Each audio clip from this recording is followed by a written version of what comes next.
Why are you having trouble keeping up with the Joneses today?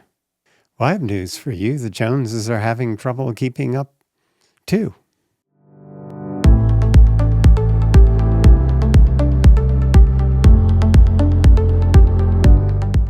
We get the sense that the poor are getting poorer and the rich are getting richer. And if you're talking about the lower quintile and the upper quintile, it's extraordinarily true. But the picture's much worse than that. It's not even the 50 percentile, half of Americans doing worse all the time, which that is the case. If you look at some of the charts in my book and you look at where the 50% quintile is, you see that they are rapidly falling off the map. But you go all the way up to the 85% level.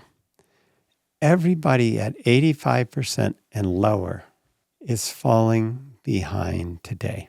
They're falling behind much faster than inflation shows them, because inflation is a consumer price index. They just pick certain consumer goods and they show how they're inflating or not. Well, inflation, just the cost of goods at the grocery store, is going up faster than the vast majority of people's income. But your cost of living mostly comes from the cost of housing, whether you are renting or buying. The cost of housing has been going up faster than the incomes of, it's about the 98, 99 percentile level. Only the upper 1% are doing better than the cost of living. That is shocking. Cost of healthcare is going up even faster than the cost of housing, and the cost of education is going up just as fast too. Those three killers are making 90% of people fall behind. There's only a small percentage of people who are keeping up, and they're the ones that own enough financial assets to do that.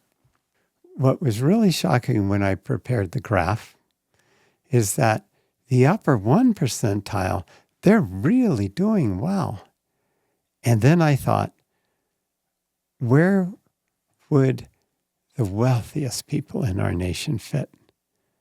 I couldn't graph them because on a 6x9 book, the upper 1 percentile just started going right through the roof of the graph.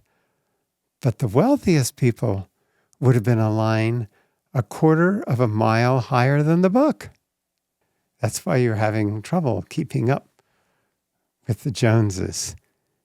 You're in good company. 85% of Americans are falling behind rapidly. 90% are falling behind. And only 10% are keeping abreast. And out of them, it's only the top 1 or 2 that are really pulling ahead. That's the situation in America today. There is a solution. I call it the Financial Freedom Plan. It's a proposed bill for Congress. And I detail it at fixingamerica.us. Go to that website and take a look at the Financial Freedom Plan. Thank you.